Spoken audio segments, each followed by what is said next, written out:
Muy buenas tardes. Mi nombre es Alberto Medina Méndez. En primer lugar, felicitar a Enrique Cauderer, a Marcelo Delgado y a todo el equipo de trabajo, tanto de la Fundación como del partido, por el enorme esfuerzo que han hecho para construir este espacio y este ámbito y conseguir que el amigo Javier Milei nos acompañe en el día de hoy para hablarnos de lo que sabe. Yo no lo voy a presentar como economista, ni mucho menos. Tengo la suerte de contar con su amistad hace varios años atrás y me gustaría simplemente presentarlo ya no como un economista, que por supuesto que es, y de los mejores, sino con ese otro costado que pocos conocen de Javier. Javier es un tipo muy generoso, extremadamente, tiene un don de gente enorme y ha tenido siempre la gentileza y la bondad de colaborar con todos aquellos que quieren difundir las ideas de la libertad. Él nunca ha tenido duda de subirse a un colectivo, a un avión, a lo que tenga que subirse para difundir estas ideas, pero fundamentalmente porque cree en ellas.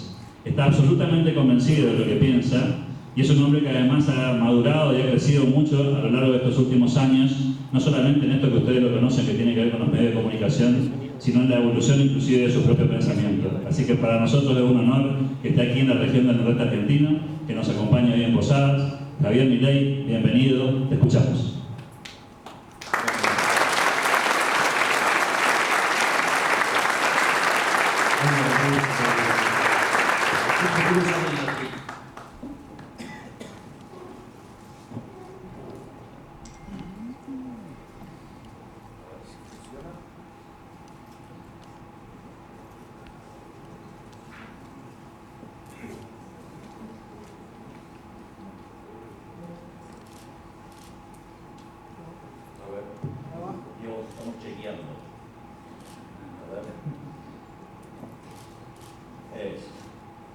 Bien. En primer lugar, bueno, deseo darles las gracias a todos ustedes por estar aquí y porque, como digo siempre, por permitirme disfrutar el error tipo 2. El error tipo 1 es cuando uno hace todo bien y le sale mal. El error tipo 2 es cuando uno hace todo mal y le sale bien. O sea, básicamente, difícilmente los economistas sean populares porque en general la verdad es que somos un bodrio, ¿sí? Somos unos pelmazos aburridos y, digamos, imagínense querer tener una sonrisa, por ejemplo, mirando a Redrado. O sea, yo creo que el único evento gracioso fue que tuvo es el tema ese, el frasquito, ¿no? O sea, es muy divertido, ¿no?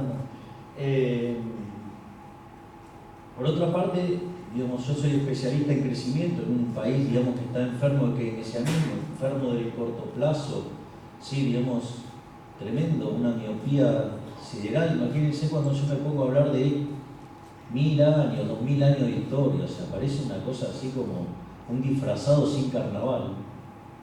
Y además, o sea, esa rama de la economía requiere mucha matemática, con lo cual, o sea, además, o sea, yo soy especialista en temas de economía matemática, di muchos años clases de economía matemática, con lo cual quiere decir que pertenezco a un grupo que es un bodrio adentro del bodrio. Y como si todo eso fuera poco, soy liberal en un país de zurdos, con lo cual evidentemente, digamos, lo que me está pasando es más raro, no que un cisne negro, sino que 100.000 cisnes negros. Así que, por sobre todas las cosas, quiero darles las gracias. Gracias por estar aquí, gracias por acompañarme y gracias por luchar por las ideas de la libertad, que son las que hicieron grande este país, ¿sí? Hasta que llegó el populismo salvaje. Lo que tiene que ver con la presentación, básicamente son 3 elementos que describen por qué yo me enamoré del capitalismo, en definitiva. O sea, como economista, lo primero que me sorprendió del capitalismo fue su productividad.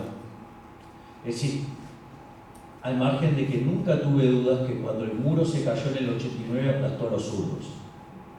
Digo, te mando menor. Lo aclaro porque en muchas instituciones parece que el muro no hubiera caído. Es decir, parece que está floreciente.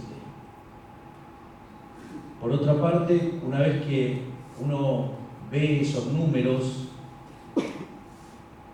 cuando se encuentra con algún socialista ya no, digamos, precámbrico, sino que tiene un poco más de cerebro y se da cuenta que efectivamente el muro aplastó a esas ideas abominables, horrorosas, espantosas. Entonces vienen con el versito de que el sistema es injusto. Entonces, el segundo escalón en este romance con el liberalismo y con el capitalismo es cuando uno se pone a mirar estos temas de la desigualdad con fundamento y descubre que en realidad el único sistema que es justo es el capitalismo.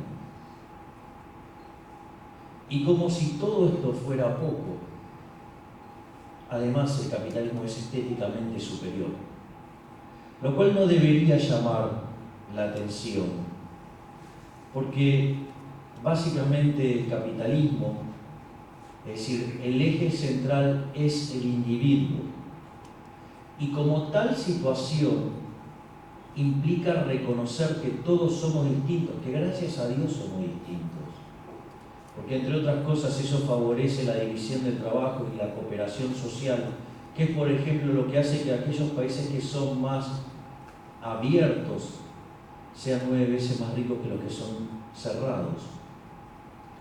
Y esto, digamos, tiene una cuestión de índole artística también, porque ¿qué es lo que asegura, digamos, el capitalismo? Es la igualdad ante la ley, la igualdad de reglas, porque no hay nada más salvaje que querer asegurar la igualdad de resultados cuando todos somos distintos, porque eso es un acto violento.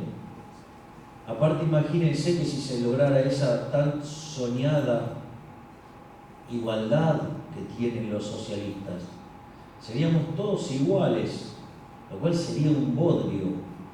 ¿Cuál sería el sentido del arte? ¿Cuál sería, digamos, el sentido de me gusta Verdi, o me gusta Puccini, o me gusta Bizet, o me gusta Donizetti, o me gusta Bellini, o me voy a ver más acá, o me gustan los Rolling Stones, Janis Joplin, Morrison, o los Doors, o Deep Purple, Led Zeppelin, o me gustan los Beatles? O sea, justamente, gracias a Dios somos todos diferentes, y el único sistema que no intenta, digamos, igualarnos en los resultados es el capitalismo. Es decir, porque reconoce que somos distintos. Lo que establece son igualdad de condiciones, igualdad de reglas, igualdad ante la ley.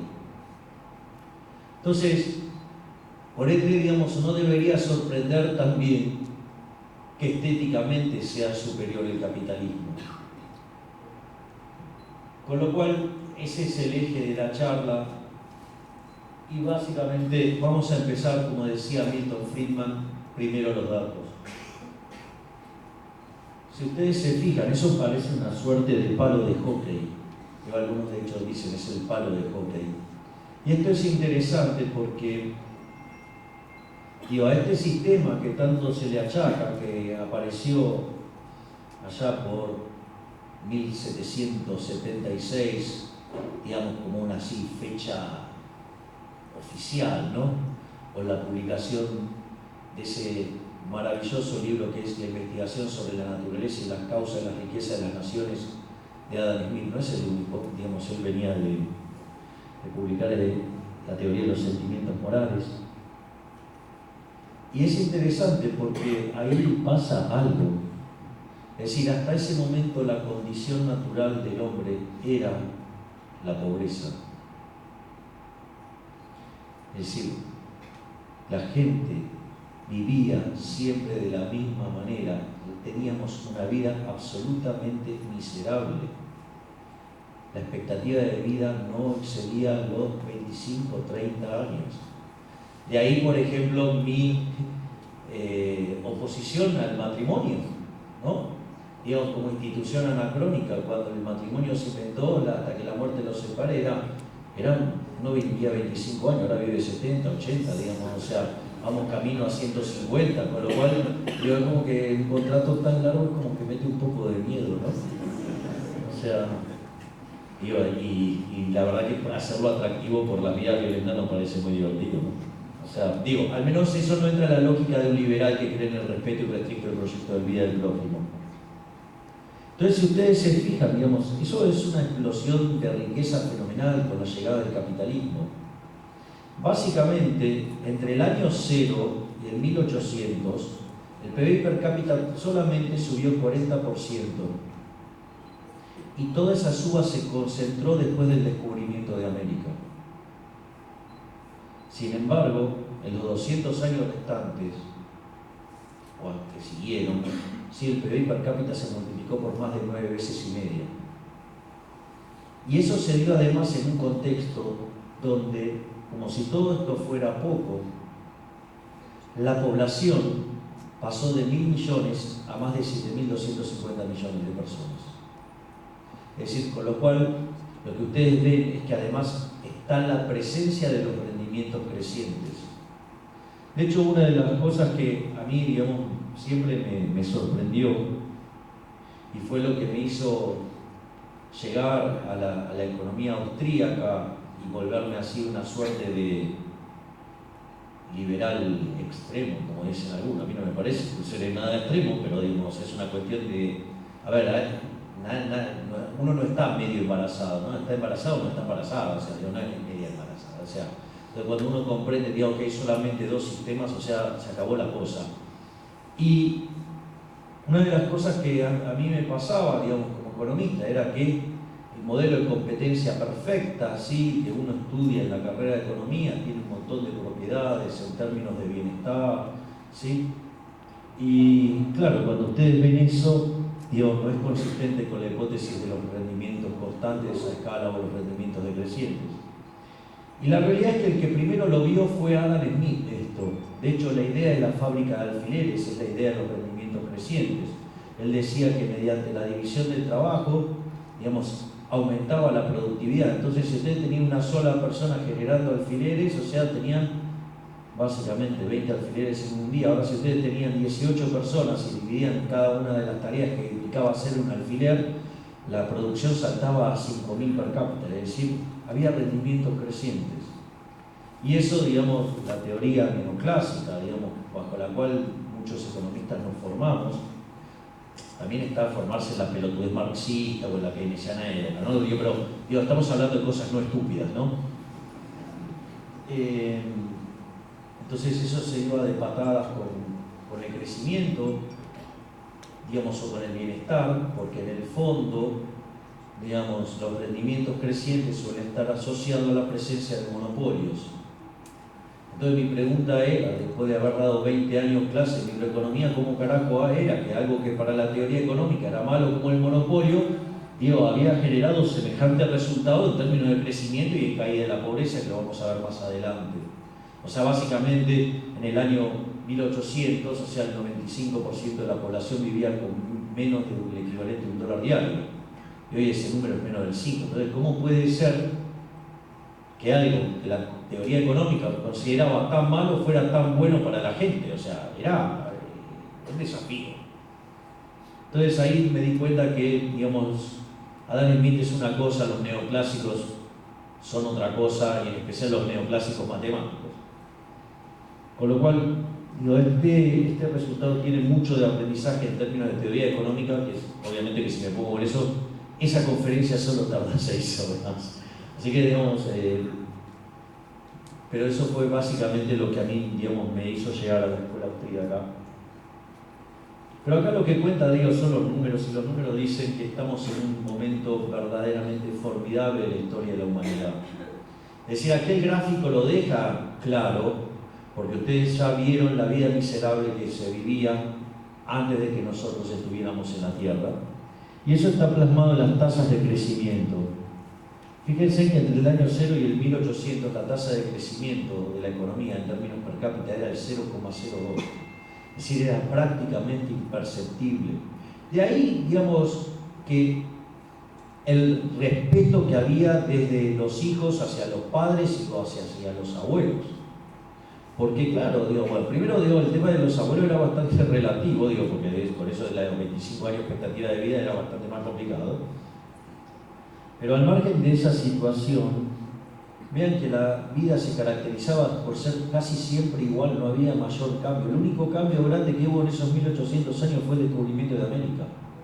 Con lo cual todos los días eran iguales, con lo cual la experiencia, digo, era muy importante, porque digo, o sea, justamente ustedes sabían lo que iba a pasar porque eran todos los días iguales. En cambio, fíjense, digamos, a ver, digamos, yo propongo a aquellos que tienen más años, digamos, se pongan a debatir con el nieto acerca de alguna aplicación de algún programa concreto adentro del teléfono. Mientras que ustedes están emputecidos, el nene maneja todo como si fuera una boludez. Digo, entonces, y el mundo que se mueve bajo la situación de, no, se mueve con la tecnología, pero acá, digamos, está mejor preparado que los anteriores. Después vean qué pasa con la tasa de crecimiento cuando llega la revolución industrial, ¿sí? De la mano del capitalismo. Se multiplica por 33 prácticamente la tasa de crecimiento, pasando al 0,65. Eso es toda una revolución. Es decir, es donde arranca el comienzo, digamos, todo este proceso de generación de riqueza. Cuando ustedes miran, por ejemplo, los primeros 50 años del siglo XX, la tasa salta al 1,06. En la segunda parte del siglo XX salta a 2,1. En lo que va del siglo XXI está en 3. Es más, hay estudios que muestran que las cuentas nacionales subestiman cerca de 1,15, 1,2 la tasa de crecimiento, digamos, porque no logra capturar el progreso tecnológico. Entonces ustedes dirán, bueno, ¿qué carajo significa eso? Bueno, eso significa que de no acelerarse el crecimiento, algo que sí está ocurriendo, cosa que el pelotudo de Piketty no lo ve, y tampoco lo ve Summers, tampoco lo ve Gordon, tampoco lo ve Krugman, tampoco lo ve Stiglitz.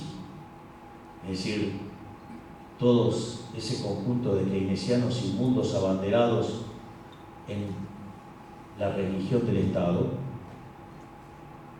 y bien que cobran por defender al Estado.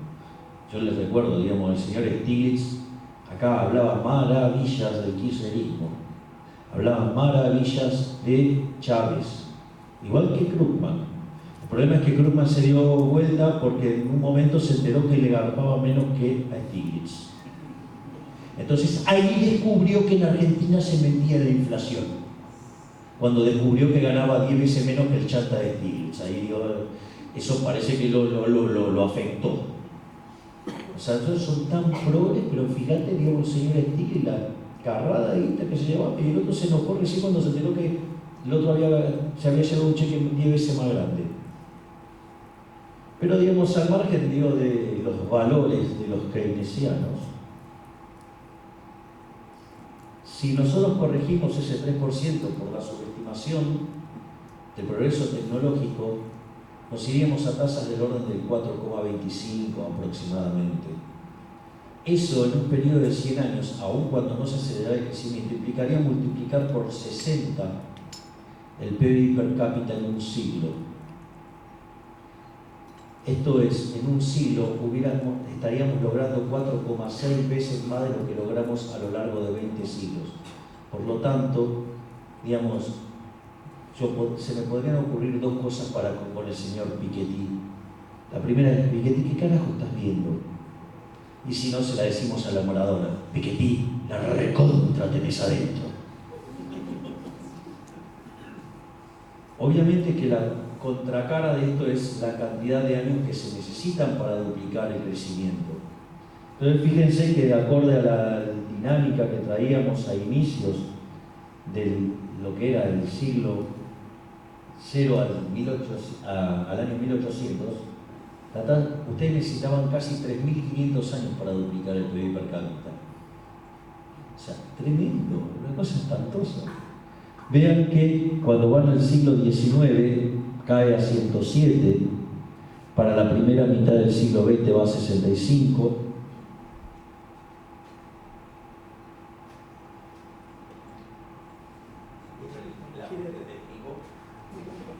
sí, digamos, va a 33, digamos, en la segunda mitad del siglo XX, y a 23 actualmente, y eso sin considerar los efectos del progreso tecnológico subestimado en las cuentas nacionales. Pero miren este gráfico es bellísimo. Esto es la cantidad de años que tardaron los países, algunos países, en duplicar su PBI per cápita y en qué momento lo hicieron. El primero en lograrlo fue Reino Unido, que tardó 58 años, arrancando en 1780. El segundo en lograrlo fue Estados Unidos, que tardó 47, arrancando en 1839. Después lo logró Japón, tardando 34 años, arrancando en 1885. Después Italia, en 1890, tardando 21 años. España 18, arrancando en 1950. Corea del Sur, tardando 9 años, arrancando en el 78. Y China, arrancando en el 87, tardó 7 años. Es decir, conforme ustedes van avanzando en el tiempo, la cantidad de tiempo que se necesita para duplicar el PBI per cápita es menor. ¿Por qué? Porque eso lo que está mostrando es que el crecimiento se está acelerando. De vuelta le diría al amigo Piketty, la recontra tenés adentro. Es decir, ¿qué carajo estás mirando? Esto me hace acordar un día, yo estaba en una conferencia donde estaba el ex ministro de Economía Axel Kicillof. Era muy divertido, estaba describiendo una variable y él decía que subía y el gráfico mostraba que bajaba. Yo me digo, ¿se puede ser tan pelotudo? Y lo miraba y lo repetía y dije, sí, es él. Bueno, digo, ustedes se ríen, pero ese señor logró el milagro de que cayera el PBI per cápita en un contexto que tuvimos la tasa de interés en cero en el mundo, financieramente integrada, y los términos de intercambio más altos de la historia, a un 30% más alto de lo que tuvimos a la salida de la Segunda Guerra Mundial. Es decir, en lugar de estar creciendo al 9-10% per cápita, caíamos en términos per cápita. La verdad, es todo un genio del mal, pero es un genio. O sea, solo un keynesiano puede lograr semejante. Es más, porque él aparte no es un keynesiano cualquiera. Él es un keynesiano marxista, o sea, tiene la peor combinación de la mierda que tiene la ciencia económica, que es todo lo que va desde el keynesianismo hasta lo más izquierdoso que haya. Con lo cual, era de esperar que aún teniendo el mejor contexto de la historia, nos rompieran el culo. Pero vean la parte buena, se podrían haber hecho buenos negocios con la vaselina. Y acá está la contracara. Este es la cantidad de personas por debajo de la línea extrema de pobreza, es decir, aquellos que viven con menos de $1 diario. De ser el 95% de la población cuando eran 1.000 millones de personas. Hoy, con 7.250 millones de seres humanos en el planeta Tierra, ese número es menos del 5%. De hecho, ya empiezan a cambiar la vara de medición. Porque, claro, o sea, ¿cómo le van a dar tanto crédito al capitalismo? ¿No? O sea, hay que hablar de la desigualdad y todo ese tipo de cosas. O sea, el capitalismo es la máquina de sacar gente de la pobreza, es la máquina de generar bienestar.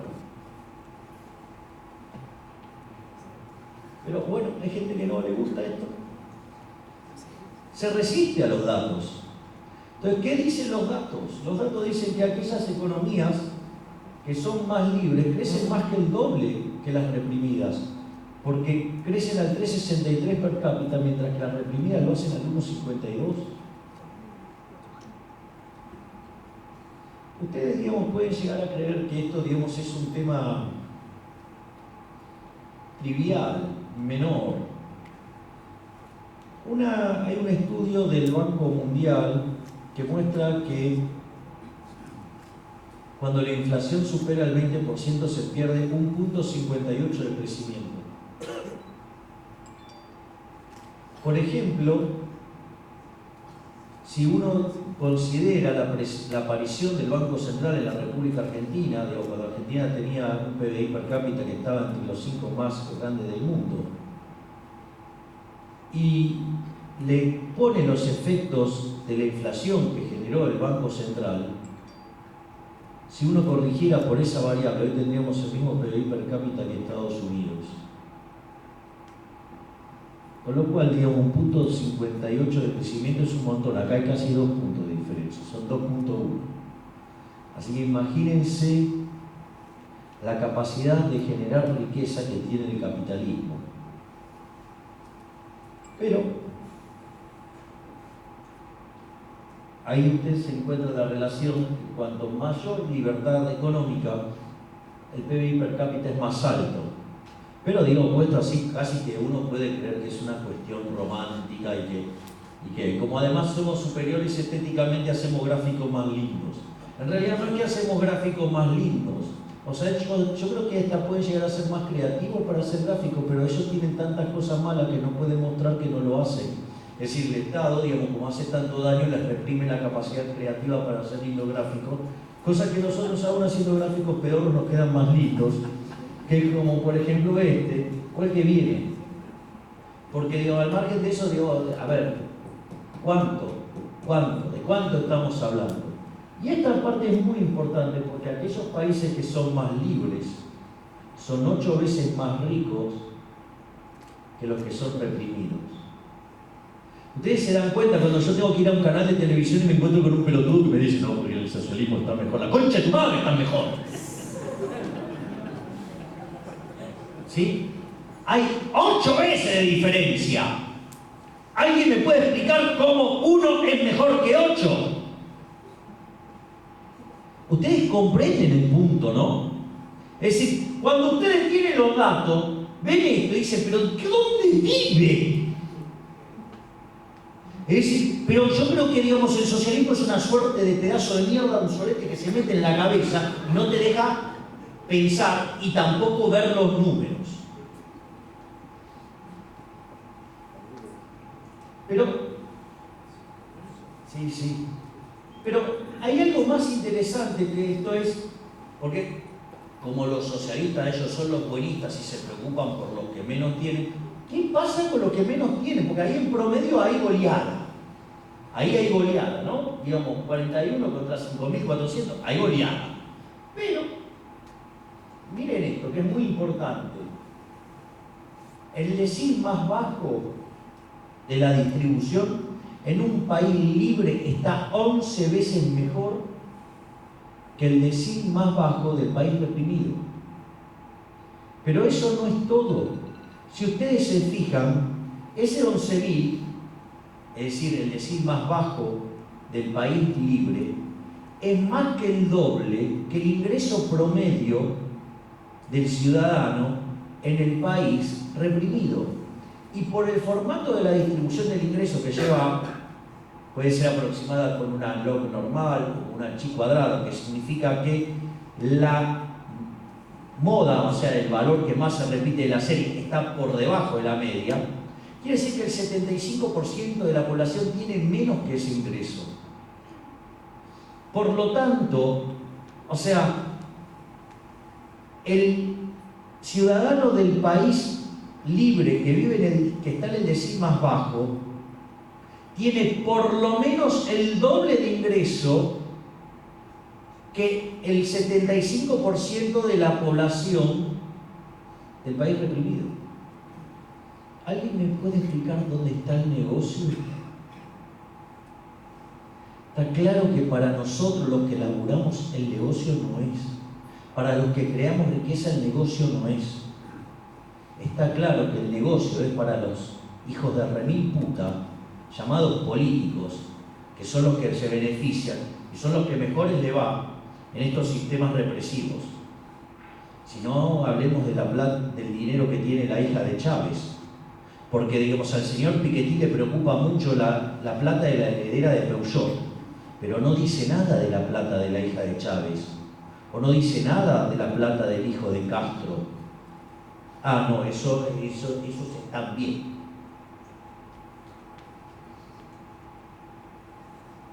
Y fíjense que además, en aquellos países que son más libres, hay 25 veces menos de pobres. De vuelta, ¿para quién es el negocio de esto?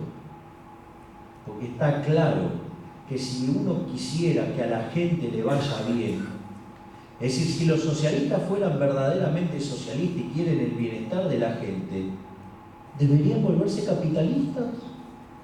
De ahí que Hayek decía que si los socialistas supieran de economía no serían socialistas. Es más, miren esto, pero fíjense cómo se empecinan con los datos, hasta la gente vive más. En los países más libres, la gente vive más. Es decir, frente a estos datos, no hay con qué darle. Entonces, obviamente, frente a tanta contundencia, algunos siguen, digamos, sosteniendo el socialismo estúpido, pero otros, digamos, o sea, van por una batalla en otra línea que tiene que ver con la desigualdad. Y obviamente que está siempre teñida de mentiras. Entonces, para poder identificar las mentiras de los socialistas, lo primero que hay que entender es sobre qué se basa el capitalismo. Porque eso nos va a permitir entender cuáles son los valores subyacentes dentro de la lógica del capitalismo. Entonces, las instituciones del capitalismo son básicamente 5. La primera es la propiedad privada, y eso está asociado con los mercados libres. Cuando se instauró el socialismo, Mises predijo que el socialismo iba a fallar, que iba a ser un desastre. Y básicamente el eje central era porque no pueden hacer cálculo económico. Es decir, no pueden determinar los precios. Como no se pueden determinar los precios, consecuentemente no pueden hacer cálculo económico y no pueden determinar qué es mejor o qué es peor. Y para eso es muy importante la existencia de propiedad privada y mercados libres. Los mercados libres quiere decir que ustedes toman decisiones sin la intervención del gobierno, sin la interferencia del Estado. Es decir, ustedes hacen intercambios voluntarios, ¿sí?, en los cuales no interfiere el Estado. Y lo que intercambian, ¿qué es? Su propiedad. De hecho, anoche, cuando estuve en el programa de Luis Novares, en un momento le dije, tenía que explicar en muy poco tiempo qué era el problema del cálculo económico. Le dije, bueno, supongamos que yo quiero comprar esta mesa. Como esa mesa no es de él, ¿qué precio podía poner? Cualquier cosa. O sea, pero no iba a representar nada, porque era un mero número. ¿Por qué? Porque no es de él. Ustedes no pueden vender lo que no es de ustedes. Si están vendiendo lo que no es de ustedes porque son chorros. ¿Está claro? Porque no es de ustedes. Entonces, evidentemente, no es lo mismo lo que yo voy a vender, no sé, este iPad, ¿sí?, que lo que lo pueden vender ustedes que no es de ustedes. Eso está claro. Entonces, la existencia de la propiedad privada es vital. ¿Para qué? Para que en un proceso de mercado, digamos, libres, o sea, sin interferencia del Estado, ustedes pueden hacer intercambios voluntarios. Y esos intercambios voluntarios tienen asociados dos instituciones. Una es el intercambio, es decir, la entrega de bienes. ¿Y a cambio de qué? De dinero. Ojo con la definición de dinero, ¿no? Digamos, no necesariamente tiene que ser esos papelitos de mierda que tenemos en los bolsillos. Pero puede ser, digamos, el dinero puede tener, en algún momento fue la sal, el tabaco, digamos, el lino, sí, digamos, o sea, el oro, la plata. Bueno, ahora tenemos papelitos, pero digamos, o sea, al margen de eso, cuando ustedes hacen ese intercambio, entonces queda determinado ¿qué? Un precio. Es decir, pero ustedes tuvieron que poder entregar ¿qué? En el intercambio, su propiedad. Y lo pudieron hacer porque ustedes son los dueños de ese bien. Y el otro que le da un bien que también es de él, salvo que sea un chorro. ¿Ok? Digo, estas cosas vale la pena aclararlas en un país donde, digamos, o sea, por ejemplo, hay gente con la mano muy larga, muy enamorada de lo ajeno. Digo, en especial lo que está en la función pública, digamos, o sea, no solo, digamos, la de la anterior, digo, o sea, vale para todos. De hecho, se financia con una fuente coactiva que se llama impuestos. Así que, con lo cual, digo, parten de un robo. Pero, digamos, al margen de esa situación, cuando ustedes hacen ese intercambio, queda determinado que un precio. Y ese precio es un registro histórico que viaja al sistema como un mecanismo de información, mediante el cual, digamos, dada esa información, hay gente que empieza a tomar decisiones. Algunos comprarán, otros venderán. Y cuando los que quieren comprar ese precio son más que los que quieren vender, el precio sube. Y cuando ocurre lo contrario, el precio baja. Es decir, hay un ajuste. Por eso es tan importante la propiedad privada y los mercados libres. ¿Para qué? Para que este funcionamiento de coordinación funcione. Para que este mecanismo de transmisión de información funcione. Obviamente que cuando ustedes le meten el Estado, ¿qué pasa? Empiezan a meter ruido. Entonces, digo, el ruido, digo, el Estado o la inflación es al sistema de precios lo que el ruido de la comunicación. Y cuanto más ruido tienen, ¿cómo va a ser? Y peor. Va a llegar un momento que no van a entender un carajo. Entonces, que van a coordinar todo para el culo. Entonces, digo, así de fácil. Entonces, esos son dos pilares claves por los cuales, ¿sí?, se cayó el socialismo. ¿Por qué no podía hacer cálculo económico? Porque ustedes estaban haciendo transacciones ficticias, eran meros ajustes contables. Por eso, una de las cosas que trataban siempre de hacer los socialistas era ir y conseguirse cómo eran los precios en otros países del mundo. Claro, pero eso tenía que ver con los precios y las dotaciones de factores de otras partes del mundo y las preferencias. Consecuentemente, estaban tratando de importar algo que no tenía, digamos, ni pie ni cabeza. El tercer elemento que es muy importante es la competencia, pero no la idea estúpida de la competencia perfecta neoclásica con un número enorme de agentes. Eso no, eso tiene que ver con una cuestión de índole matemática para poder salvar un postulado de mierda que se llama óptimo de Pareto, que a mí me parece deplorable. Y lo voy a decir, porque si no después va a quedar este agarró, se tiró contra el óptimo de Pareto. Yo le voy a explicar por qué odio al óptimo de Pareto. El óptimo de Pareto dice que si ustedes pueden hacer una mejora sin empeorar a nadie, eso no era un óptimo de Pareto. Y si hacen esa mejora, donde mejora a alguien y otro y no perjudican a nadie, eso se llama una mejora paretiana. Y cuando se agota eso, están en el óptimo de Pareto, ya están en el óptimo. Y en rigor, sí, esa idea es una porquería. Porque suena lindo, pero la verdad es espantosa. Yo le hago una pregunta. ¿A cuántos de ustedes prefieren la electricidad, el aire acondicionado y estas condiciones de vida a las que existía previo a que apareciera Edison con su lamparita? ¿Alguien me va a decir que prefiere la época de las velas y cagarse de calor, sufrir la humedad y todo eso? ¿Y alguien me puede decir si alguien tiene ese romanticismo por esa situación? Bien, y bien quisiera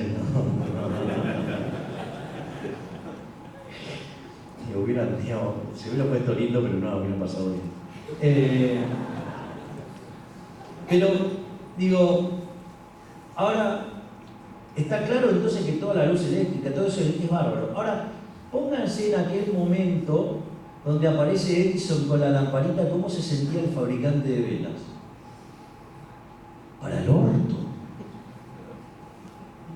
Es decir, con lo cual, en favor del óptimo de Pareto deberíamos haber reventado entonces al productor de lamparita, que es lo que quieren hacer tipos como Levi Yesati y todas esas pelotudeces, digamos, que ensalzan la falacia ludita y, digamos, y qué es lo que sostiene a toda esa pelotudez del ingreso mínimo universal.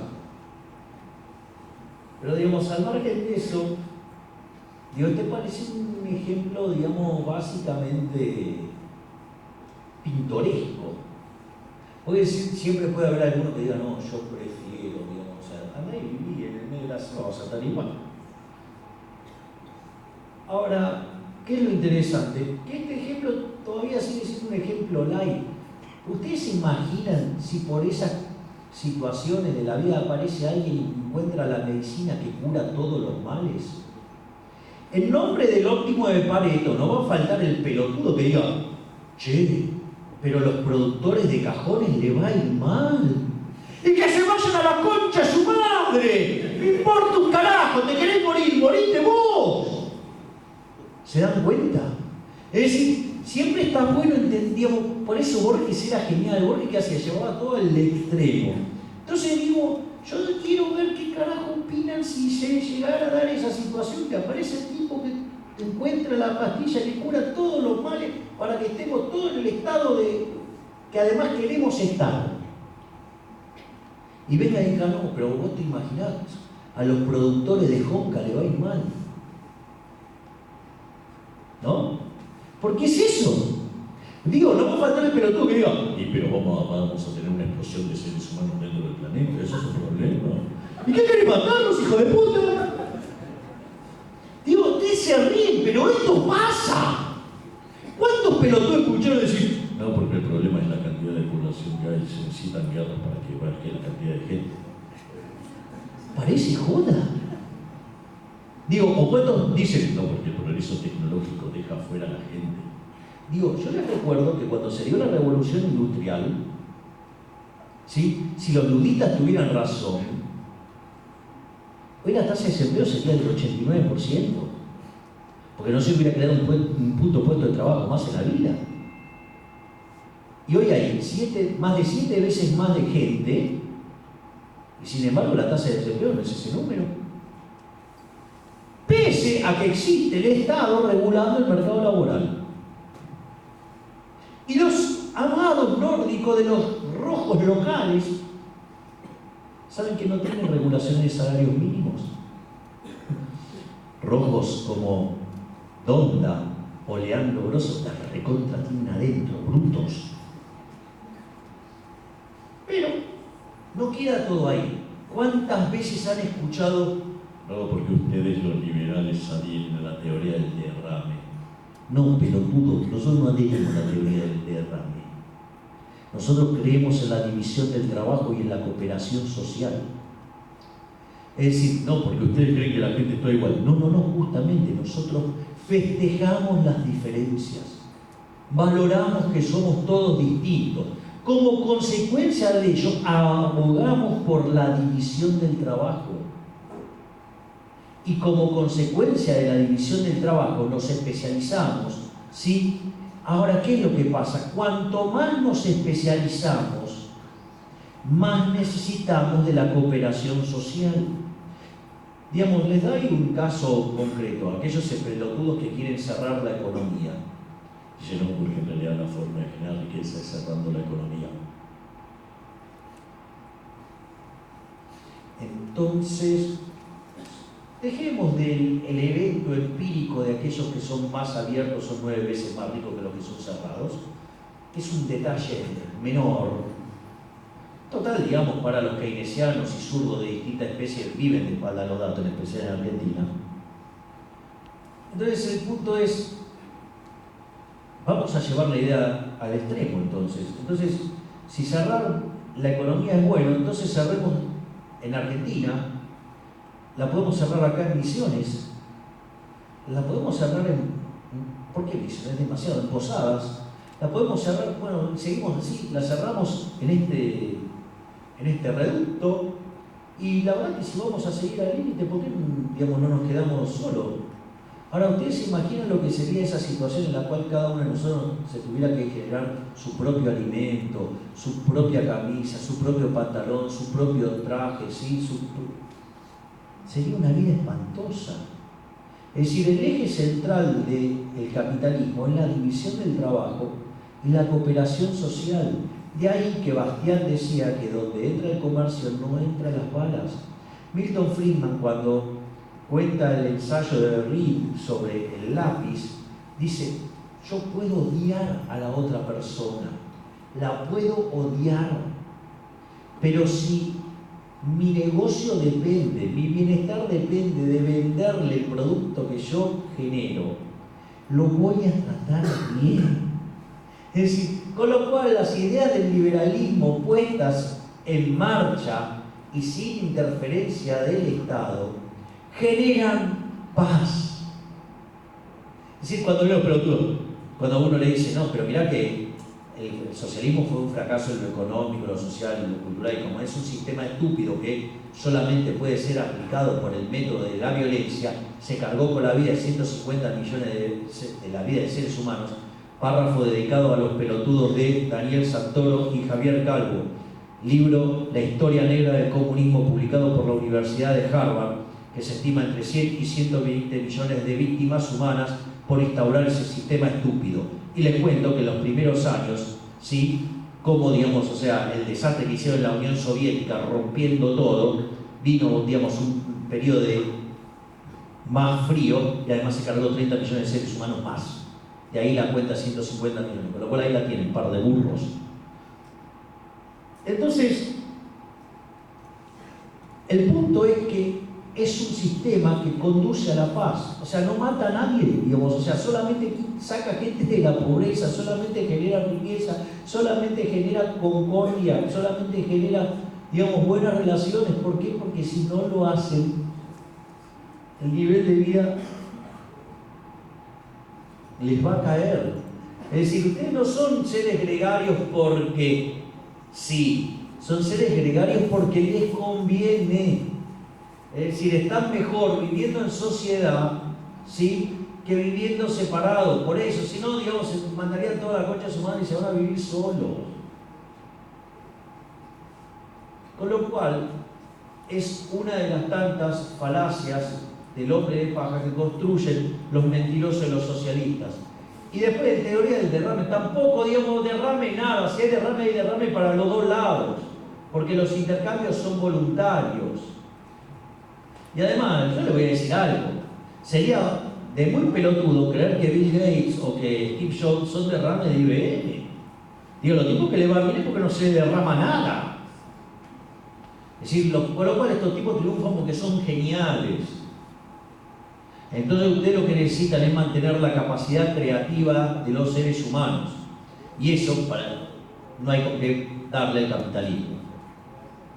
Pero el surdaje, ellos están con el tema de la desigualdad. Como ya no pueden con los datos, ellos dicen, no, porque el 1% del mundo tiene tantas cosas y el otro tanto tiene... No, digo este argumento, ¿no? El 1% rico y después el resto de una situación paupérrima. Entonces, lo primero que uno debería preguntarse, ¿quién carajo sos vos para decir que eso no es desigual? Es decir, ¿quién te dijo que eso es desigual? ¿Quién es el que determina lo que es desigual? ¿No?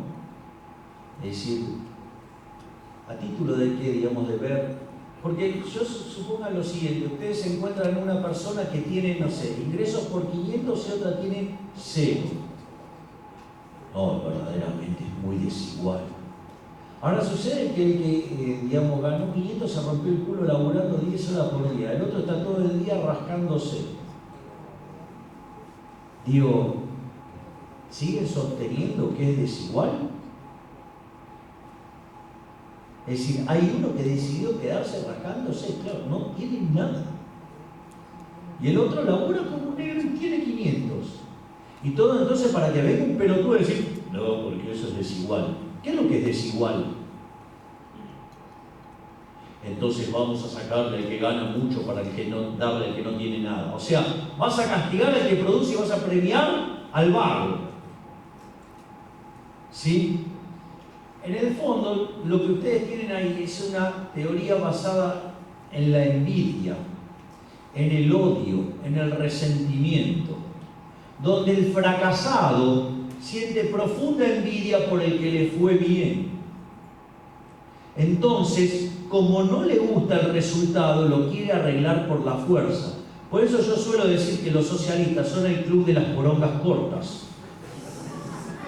¿Por qué? Porque ¿quién va a clamar por el pene promedio? El que la tiene chiquita.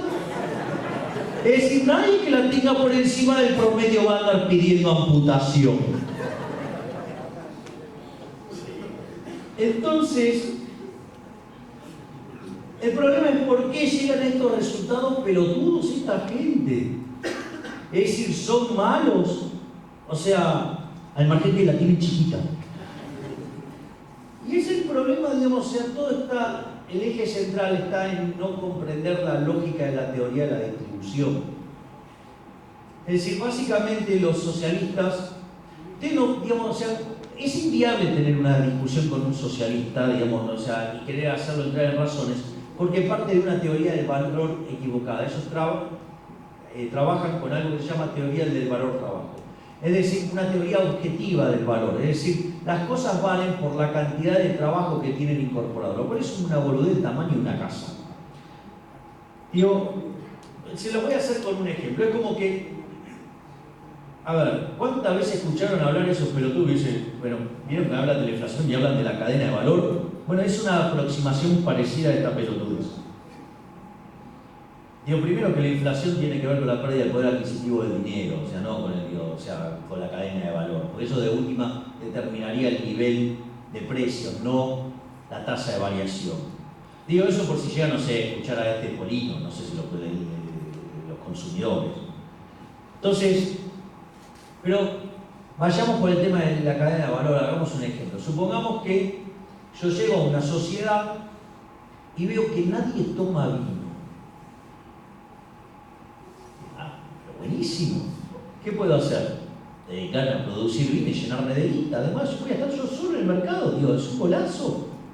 Entonces, ¿qué hago? Me consigo la uva, ¿sí? Me consigo la botella, me consigo las máquinas para convertirlo en vino, me consigo la etiqueta, el corcho y todo. Y como además estoy solo, le cargo un bruto marketing. ¿Vieron cuando empiezan a joder con los grupos concentrados, con los monopolios? Digo, a ver, típico pelotudo hablando de los monopolios, Julio Barra, todo por él es culpa de los monopolios y los grupos concentrados. Entonces, ustedes agarran y como, digamos, tienen el monopolio, ¿qué hacen? Digo, pues están bien concentrados, son el único productor de vino, les cargan bruto margen. Les pido que ahora cuando, digamos, o sea, me contesten la pregunta que les voy a hacer, sean bastante mesurados y ordenados por una cuestión de capacidad física. Porque les voy a preguntar qué hago con la botella esa de vino si estoy en una sociedad de abstemios.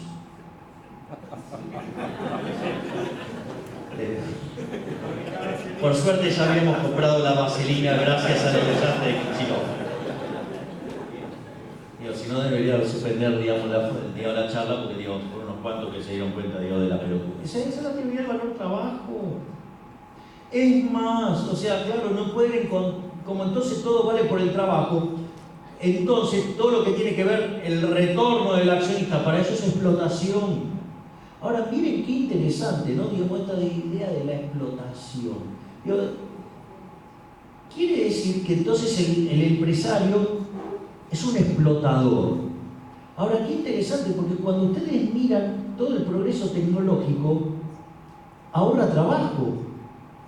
Es decir, que los empresarios que están explotando a los pobres trabajadores son tan pelotudos que hacen progreso tecnológico que ahorra trabajo y les baja la explotación. ¿Se dan cuenta que son unos pelotudos los otros? ¡No tienen gallete! ¿Sí? O cuando hablan de la igualación de la tasa de ganancia, o sea, con lo cual entonces todos los productos deberían tener la misma cantidad de trabajo. Con lo cual, digamos, se dan cuenta que es una pelotudez del tamaño de una casa. Y además, ¿qué intercambio podría haber si las cosas valen por la cantidad de trabajo que tienen? Entonces, digamos, ¿cómo van a intercambiar algo que tiene 10 horas contra algo que tiene 5? Entonces, ¿qué van a descubrir? Que entonces, digo, solamente cambiarían cosas por las que tienen el mismo valor, es decir, la misma cantidad de trabajo. Con lo cual, en el fondo no terminan intercambiando nada, porque si van a intercambiar cosas que valen lo mismo, o sea, en el medio además perdieron tiempo. Para tener ¿cuánto? El mismo valor, con lo cual es una pérdida de tiempo. ¿Se dan cuenta que es una estupidez? Esto ya lo escribió Bombahue. No es que lo inventé yo ni nada, lo escribió von Bauer, se llama La crítica final sobre el marxismo, sobre el sistema marxiano. O sea, digo, esto existe. Ahora, digamos, ¿qué va a decir un socialista? El boludo de von Bauer no entendió nada. No, pero tú el problema es la teoría del valor trabajo. Y vos no pasaste, digamos, te quedaste antes de 1871. Es muy divertido porque cuando yo hablo del proyecto de Alberti te dicen, no, eso es viejo, eso es del siglo XIX. Digo, qué sé yo cuántos años tiene el liceo y sigue funcionando, ¿no? Digo, bueno, ellos van a una teoría del valor que, digamos, es previa a 1871, cuando Menger, ¿sí?, descubre la teoría subjetiva del valor, cosa que lo hace, digamos, en paralelo a Walras y a Hegel. ¿Sí? Es decir, digo, con lo cual, digamos, básicamente aparece lo que es la teoría subjetiva del valor, y quiere decir que las cosas van a valer en función de las preferencias y de la escasez. ¿Qué quiere decir esto? Supongan lo siguiente, este ejemplo va dedicado a Julio Bárbaro y sus grupos concentrados. Les regalo el monopolio de vender cubitos en la Antártida.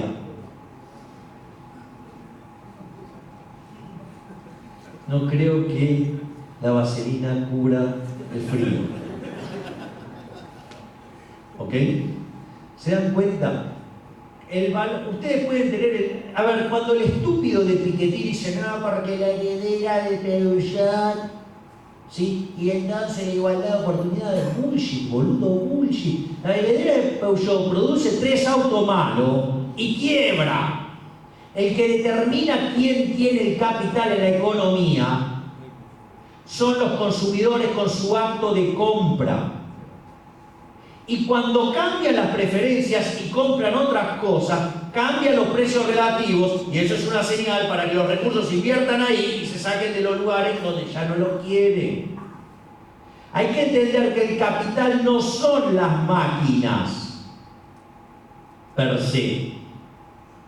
El que determina quién tiene el capital es el consumidor con su acto de compra. Es decir, la heredera de Peugeot hizo 3 productos malos y va a tener que necesitar mucha vaselina para meterse todas esas máquinas que producían autos. ¿Claro? ¿Entendés, Piketty, que sos un pelotudo ignorante? Con lo cual, sí, lo que determina el valor son las preferencias y la escasez. Es decir, eso determina el precio. Porque es cierto, el aire es muy valioso, pero hay tanto, ¿sí?, que es el precio. Digamos, y después, digo, eso depende también de las circunstancias. ¿Ustedes cuánto pagarían acá por un vaso de agua? Y, qué sé yo, algo, no sé, 50 pesos, 40 pesos, no sé. Ahora, ¿cuánto pagarían por esa botellita de agua en el medio del desierto del Sahara? ¿Se dan cuenta? Es decir, ¿por qué? Porque su valoración subjetiva cambió. ¿Está claro? ¿Se dan cuenta que eso de importar precio tampoco tiene sentido? Porque tiene que ver con las preferencias y la escasez en otros lugares. Entonces, a partir de eso, podemos pasar a determinar la remuneración de los factores. ¿Por qué es importante la remuneración de los factores? Porque es lo que vos después va a terminar explicando el ingreso que se generó y cómo se distribuye. Entonces, la teoría económica explica que la remuneración de los factores viene determinado por el valor del producto marginal de ese factor. Ejemplo, el salario viene determinado por el valor del producto marginal del trabajo. Esto es la multiplicación entre el precio, que es el precio de mercado del bien que se vende, que depende de las preferencias y de la escasez, y de la productividad. Por ende, si ustedes tienen un producto apetecible por la gente, tal que son premiados con un precio interesante, por decirlo de alguna manera, y además son productivos, se llenan de guita. Entonces, en realidad, solamente les va a ir bien en el capitalismo en tanto y en cuanto ustedes sean productivos, sirviendo al prójimo con bienes de mejor calidad a un mejor precio. Si no lo hacen, van a la quiebra. Es decir, ¿cuánto puedo pagar yo, productor de vino, por los distintos insumos en la sociedad de abstenio? ¡Cero! ¿Ok? ¿Cuánto, puedo pagar por el pan si tengo una sociedad de tipo que tienen problemas que no pueden consumir harina? Bueno, por lo menos con las baguettes, estamos más ordenados. ¿Está claro?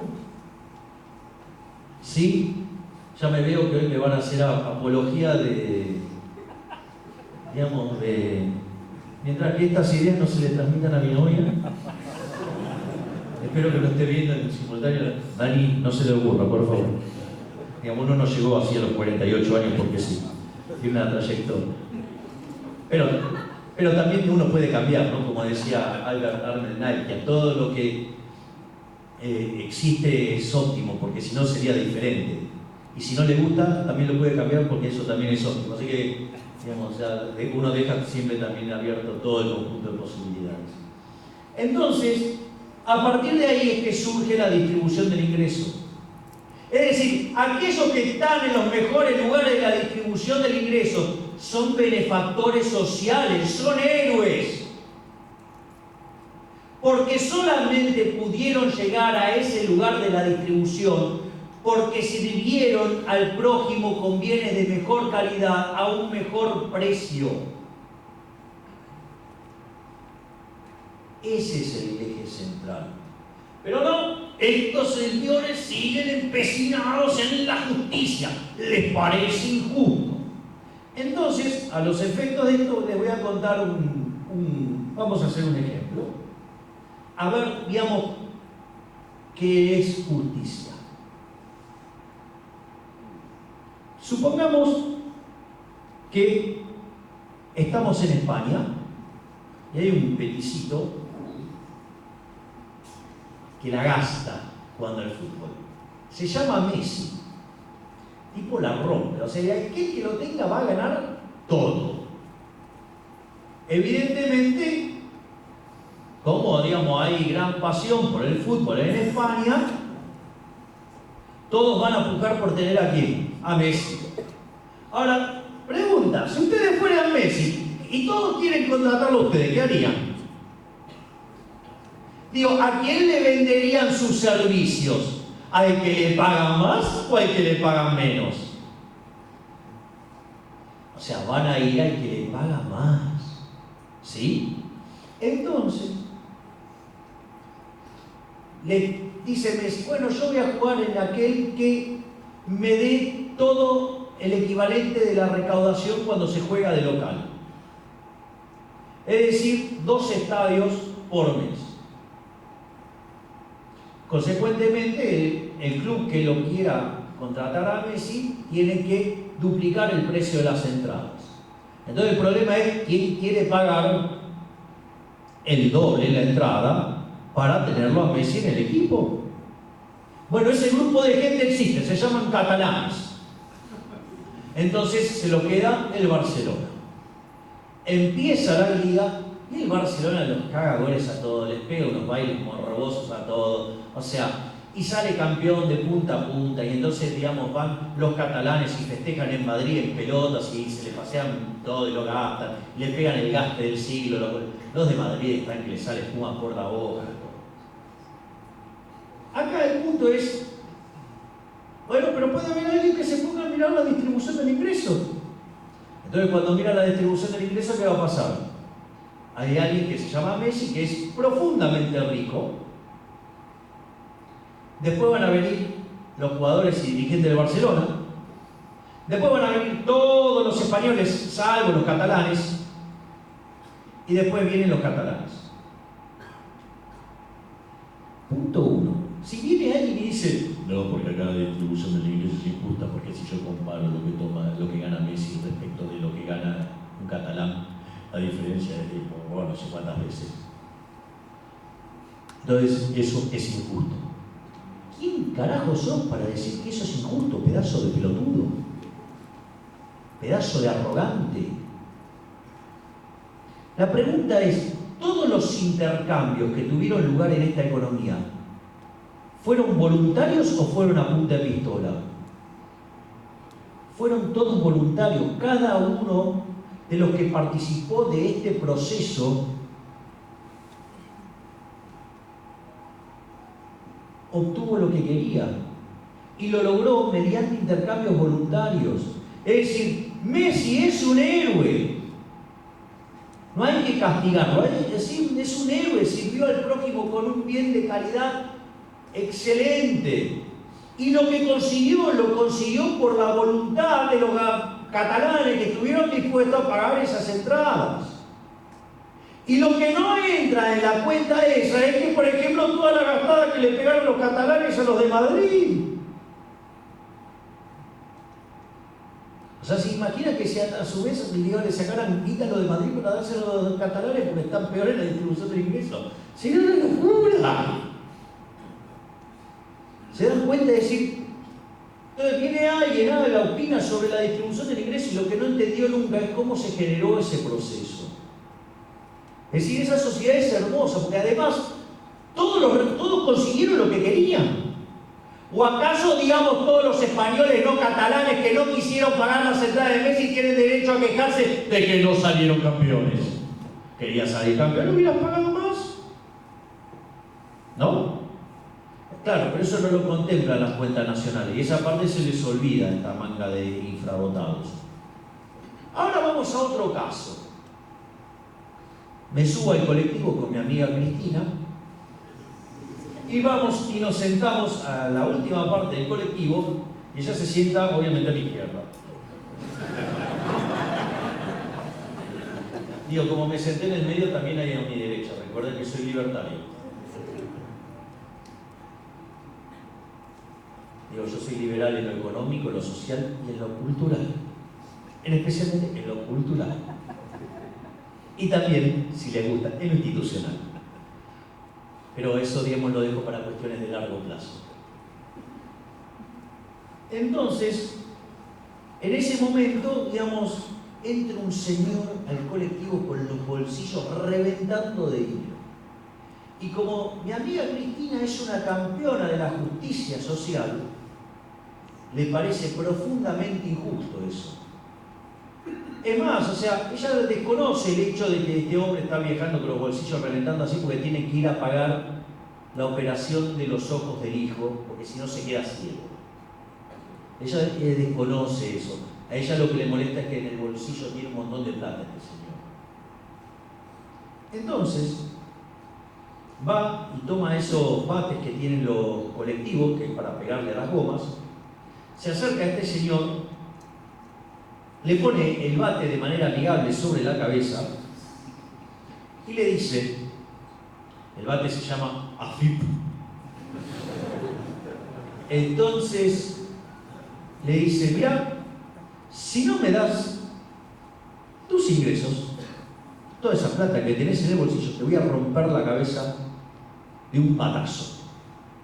El hombre, digo, por más que digamos, o sea, sabe que tiene que pagar la operación del hijo, sabe que tiene más chance de salvarle los ojos estando vivo que estando muerto. Entonces no le queda otra que darle toda la plata a Cristina. Entonces supongamos que Cristina no se la gasta en carteras, que no se la gasta en hoteles, que no se la gasta en zapatos, ¿sí? Que no se la gasta en ponerla en la caja fuerte de los hijos, y la distribuye por igual entre todos los que están en el colectivo. O sea que ahora todos tenemos la misma plata en el bolsillo. La pregunta es, esa sociedad donde todos tienen lo mismo, ¿ustedes podrían decir que es más justa que la anterior? Es más, seguramente si hacen una votación en ese colectivo, gana Cristina. Porque le rompió el culo a uno y favoreció a un montón. Ahora, la pregunta es, cuando ustedes avalan eso, están avalando el robo. Es decir, ella le robó a ese hombre y la redistribuyó. Si el hombre se la ganó honestamente esa guita, ¿quiénes son ustedes para robarle el fruto de su trabajo? Claro, los otros están felices y van a decir, con Cristina estábamos mejor. Obvio. Yo me acuerdo que lo expliqué. Suponga que ustedes tienen un departamento, lo hipotecan, agarran esa guita y se van de joda a Europa durante, no sé, lo que le alcance, 1 año, 2 años. O sea, se la patinaron todas, se la patinaron todas. Digamos, quedaron con una mano atrás y otra adelante y se tienen que volver. Obviamente, perdieron el laburo, se quedaron sin recursos, nada, y tienen que pagar la hipoteca. ¿Qué va a pasar? No la pueden pagar. Consecuentemente, le van a sacar la casa. Es decir, entonces ustedes, digamos, pelotudamente pueden decir, no, pero estábamos mejor. Sí, claro, porque se estaban comiendo el capital. El caso del populismo es peor, porque en realidad la que estaban gastando era la de la casa de otro. O sea, ni siquiera internalizan el costo de la cagada que se mandaron. Entonces, sí, claro, estaba mejor, claro, porque se hacen los boludos, miran para otro lado. O sea, en realidad le importa la redistribución de ingresos, no le importa, digamos, el acto violento de meterle la mano en el bolsillo al otro. Con lo cual el sistema es profundamente injusto, digamos, y no hay nada más injusto que la justicia social. Y no tiene que ver con el output final, sino que tiene que ver con el modo de cómo se genera y si los intercambios son o no son voluntarios. Pero miren además cómo viene la distribución del ingreso en el mundo. El mundo cada vez distribuye mejor el ingreso. Fíjense lo concentrada que era en los 60, cómo bajó en los 80 y cómo es en el 2000. Entonces ahora les voy a hacer una trampita al mejor estilo zurdo y les muestro un gráfico. Miren cómo se ve el del año 2000. Ustedes ya saben de dónde viene y lo planito que se veía, ¿no? Pero vamos a cambiarle la escala para que se vea, miren la desigualdad. Entonces, el problema es que si hacen uno parecido para el 2011, ¿qué pasa? Es decir, cada vez se va a un mundo, digamos, más igualitario. Eso sí, para tener esos beneficios tienen que laburar. ¿Sí? Y aquellas sociedades que se comportan como gladiadores no les va mejor, les va peor. Entonces, ¿dónde está la lógica de todo esto? Bueno, la lógica de la política populista la inventó ese hijo de puta de Wilfredo Pareto. Cuando él descubre la distribución del ingreso, que tiene, digamos, el formato de una log normal o una chi cuadrado, o sea, este formato, tendrían el promedio acá, y acá tienen el modo, ¿sí? El valor que más se repite. Y el 75% de la gente queda debajo del promedio. Entonces, claro, es un golazo. ¿Por qué es un golazo? Porque cuando ustedes hablan de redistribuir la riqueza, de castigar al exitoso y todas esas cosas, todo ese programa de la envidia, el odio y el resentimiento, en realidad le están hablando al 75% de la población, con lo cual llegan a mucho más gente. Es eso para que vean el tipo de pelea que uno tiene que dar cuando quiere defender un modelo ético y moralmente superior, ¿sí? Que no se base en el robo. Entonces, y fíjense esto, yo recuerdo una vez a Víctor Humo Morales, también conocido como el relator del relato. Un día dijo que si no fuera por los malditos medios concentrados como Clarín, Cristina obtendría entre el 70 y 80% de los votos. Es de manual. Es de manual. Es decir, justamente es eso, el Pareto puro. Que dicho sea de paso, era lo que aplicó el señor Mussolini, que fue la fuente de inspiración de...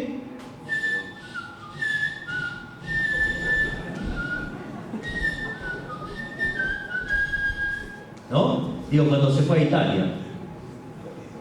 Entonces, ¿qué es lo que propone Milton Friedman? ¿Qué es lo que señala Milton Friedman? Milton Friedman ¿sí? Decía, aquellas sociedades, ¿sí?, que ponen a la igualdad por encima de la libertad, no consiguen nada de hambre. En cambio, aquellas que ponen la libertad por encima de la igualdad, consiguen mucho de hambre. Pero acá no inventó nada Milton Friedman, esto ya lo decía John Stuart Mill.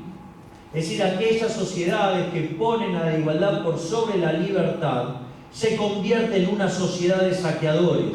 Porque buscando la igualdad de resultados, es un acto violento en el cual ustedes van a estar castigando a otros seres humanos, desde la poltrona, usando el aparato represivo del Estado para repartirla como ustedes quieren.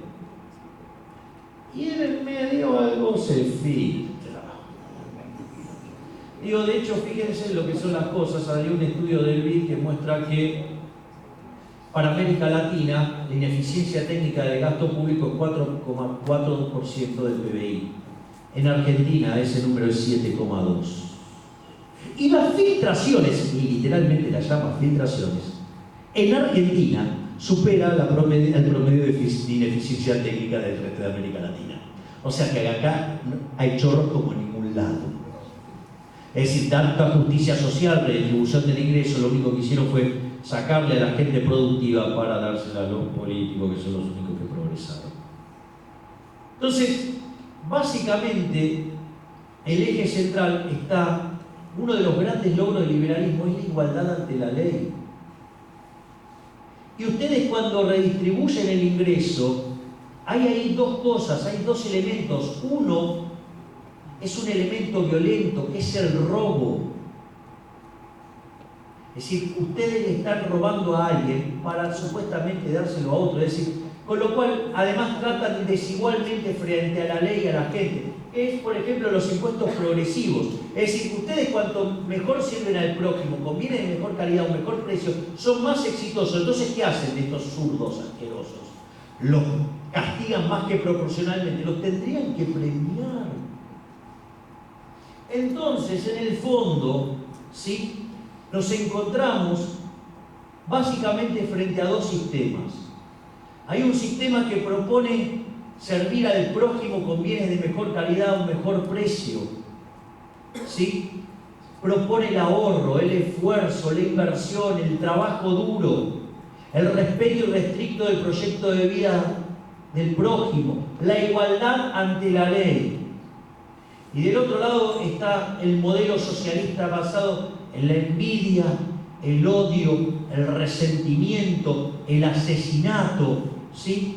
Tratar desigualmente frente a la ley y sobre todo el resentimiento. No sé de qué lado están ustedes, pero yo, digamos, si además le sumo la superioridad estética del capitalismo, no tengo duda, soy capitalista. Muchas gracias y ¡viva la libertad, carajo!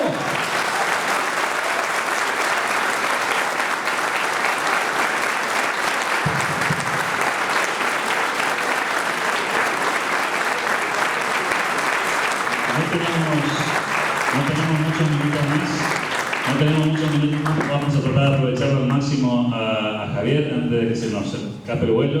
Ahí se distribuyeron unos papelitos, si no me equivoco. El que tenga interés en hacer alguna pregunta le pido que las escriba, si no perdemos demasiado tiempo con interlocutores muy largas. Y arranco para darle tiempo a los que tengan ganas de escribir. Mientras tanto, ustedes van escribiendo las preguntas, las acercan. Encima tiene remero. Hasta salgo bien. Te hago la primera, Javier, para ganar un poco de tiempo. Describiste por qué los políticos, por qué muchos economistas, muchos intelectuales no reconocen la superioridad del capitalismo. La pregunta sería, ¿por qué, en tu opinión, los argentinos han comprado a lo largo de la historia esta parte del buzón y no se animaron a ver la otra? Bueno, ahí, mira, esto lo voy a contestar con un ejemplo muy claro. Días atrás, supuestamente una de las legisladoras más brillantes de la Argentina, así lo declaran ellos, la señora Graciela Camaño, tiene unas frases verdaderamente muy duras con el liberalismo. Primero, denosta a la rebelión de Atlas, a la cual la trata de un libro de autoayuda, y dice que ella va a trabajar, digamos, básicamente ir por el exterminio del liberalismo.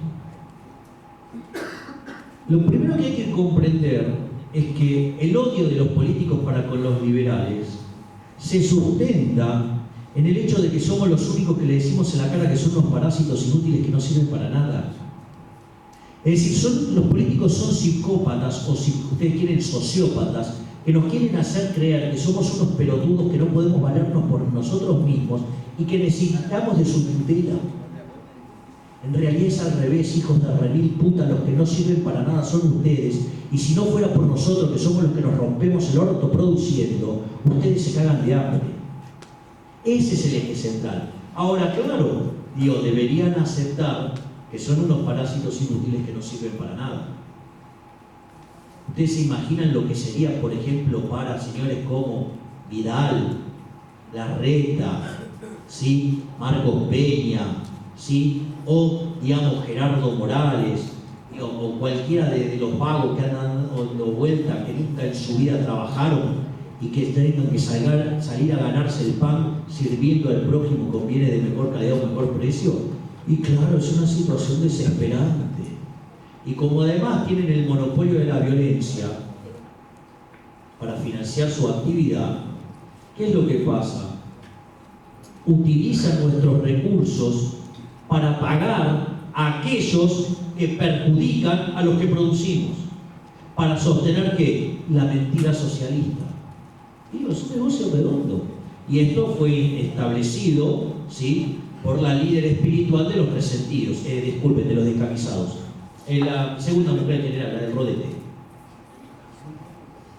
Empiezan a llegar las preguntas, Javier. Hay una que dice: ¿qué hacemos en un país de keynesianos para implementar el capitalismo y no morir en el intento? Bueno, a ver, lo más divertido es que era lo que decía Friedman, ¿no? Primero los datos. El dato mata el relato. O sea, los keynesianos y los zurdos se llegan que no se pueden bancar son los datos. Entonces ustedes se pueden divertir todo el tiempo haciéndose una brochette de zurdos, básicamente porque ya tirarle los datos acá si sobra. Pero bueno, nada, después se van a tener que encontrar con que nos van a negar, entonces ustedes los tienen que tener bien respaldados y cosas por el estilo. Pero la batalla cultural es tirarle los datos por la cara. Y una vez que, los destruyen y le llenan la cara a datos, además lo pueden destruir con la superioridad ética y moral del capitalismo, y como si todo eso fuera poco, con la superioridad estética. Con lo cual, por más que sean mayoría, por más que tengan más recursos, por más que tengan el monopolio de la violencia, de nuestro lado está la verdad. Con lo cual, no vamos a perder, porque la verdad está de nuestro lado. Por eso estos hijos de puta se inventaron la posverdad. Pero ¿saben qué? Cuando se termina la posverdad, cuando aparece el verdadero dato. Con lo cual, pueden ser más, pueden tener más recursos, pero la verdad está de nuestro lado. Con lo cual, la victoria va a ser nuestra. El mundo próspero va a ser capitalista, va a ser liberal, y va a dejar atrás esta idea sombría, nefasta, empobrecedora y asesina que es el socialismo. Dice otra persona: ¿podrías dejar en claro, Javier, la diferencia que existe entre lo que muchos peyorativamente llaman el neoliberalismo y el verdadero liberalismo? Bueno, el neoliberalismo no existe. Es una pelotudez. A ver, liberalismo viene de libertad. Entonces, ¿hay libertad o no hay libertad? ¿Sí? No es una nueva libertad o una vieja libertad. ¿Hay libertad o no hay libertad? ¿Qué es neoliberalismo? ¿Qué es neolibertad? ¿Cuál es la nueva libertad? ¿Qué libertad con la mierda de los políticos robando? No, o sea, para hacer caridad a punta de pistola. Eso no es libertad. Con lo cual, eso no respeto y restricto el proyecto de vida del prójimo. Con lo cual, no existe tal cosa como el neoliberalismo. Es una de las tantas burradas del surdaje. Juntamos dos preguntas aquí. Alguien dice: ¿cuáles son los sectores en donde se ve la mayor parte de las filtraciones del déficit del Estado? Y otra pregunta sobre tu opinión sobre el presupuesto de 2019. La obra pública. Quedó claro que es un choreo eso. Por eso con mi colega Diego Giacomini nosotros quisimos eliminarla. No prosperó la idea. Los cuadernos dicen por qué. Y bueno, el presupuesto para mí es la demostración palmaria de que la sociedad se divide en dos, en los parásitos de la política y los que generamos riqueza. Ellos despilfarran y frente a la necesidad de corregir el despilfarro, ¿cómo lo arreglan? Cobrándonos más impuestos, o sea, yéndose de caño, robándonos. Entonces, originalmente del ajuste de 2.6, 2.2 caía en el sector privado, o sea, un 85% caía en las espaldas del sector privado que ya estaba reventado. Entonces el punto fue, cuando yo miré eso dije, me andaban diciendo que estos lo estaban repartiendo 50 y 50. Manga de mentirosos. Ahí, por ejemplo, estoy citando literalmente al sorete de Facundo Suárez Lastra, diciendo, no, esta es la primera vez en la historia donde el ajuste se reparte 50 y 50. ¿Por qué no mirar los números, hijo de puta? 2.2 cae en el sector privado, ya sea por más impuestos o porque le quitaste transferencia al sector privado, o cuando muchos los boludos diciendo no, porque nadie bajó el gasto público como este gobierno. No bajó nada, porque lo único que eliminó fue la transferencia, las transferencias al sector privado mediante el subsidio, o sea, con la cual la de ellos es sagrado, no se toca. Entonces, a la luz de esto, ¿sabes lo que dije? Seguro que esa parte que tienen que ver, que bajar, me parece que va a estar bajo discusión. Estuvo bajo discusión. ¿Y cómo terminó? Con otro impuestazo. Con lo cual lo que hay que comprender es que los políticos son nuestros verdaderos enemigos y que si verdaderamente queremos dar la batalla de la libertad es contra los políticos, porque ellos son los principales, enemigos de la libertad. Fíjense esto, la mierda que son, estigmatizan a los liberales. Ahora digo, porque podría decir, ay, mirá el anarquista de Milei. La concha de tu madre, ¿no te molesta el anarquista del caño? Y no, porque es de izquierda, es funcional, quiere Estado. Es decir, esos son funcionales. No importa que tiren piedra, que rompan todo, pero esos quieren Estado. ¿Ustedes se imaginan qué me pasaría a mí si yo hubiera estado ahí tirando piedras? No salgo más, me meten preso, no salgo más. Pero si lo tiran, si la piedra la tira alguien de izquierda, está bien. No está tan mal. Entonces, esa es la lógica. Y lo que tiene que comprender es que Pinedo es la misma mierda que Pino Solana, es la misma mierda que Michetti, es la misma mierda que Del Caño, la misma mierda que Donda, la misma mierda que Grosso, la misma mierda que Fermino Iglesias, la misma mierda que Mazón o el solete inmundo de Amadeo. Son toda la misma mierda. Porque al momento de defender los privilegios de casta, ellos nunca pierden. Javier, te preguntan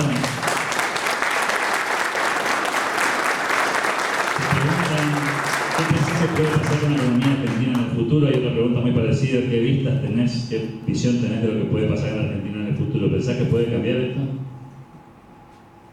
No.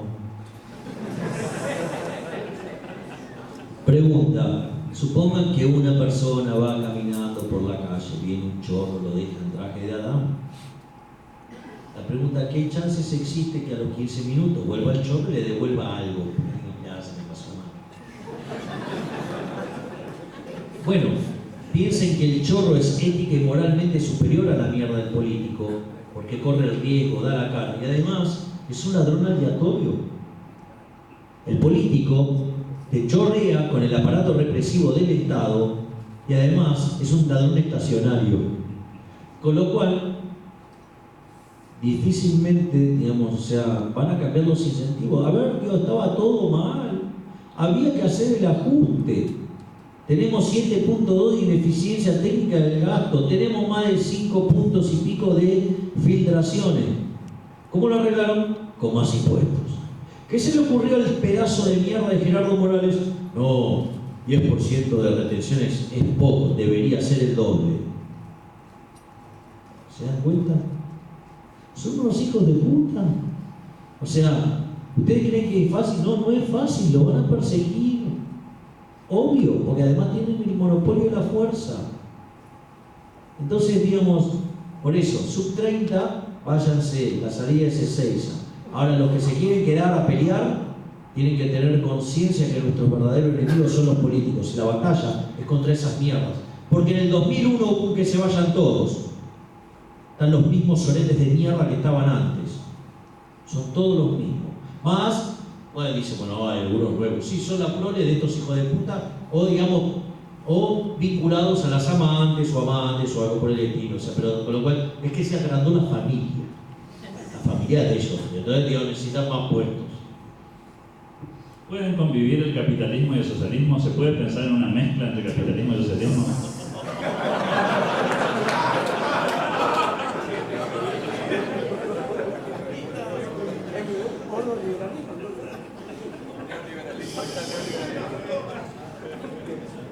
Voy a contestar técnicamente. El promedio es un hiperplano separador.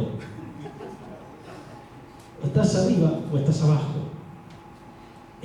No puedo convivir con un tipo que es un envidioso, un resentido, que me quiere robar, o sea, digo, no sé, elijan los valores, yo no quiero vivir con ese tipo.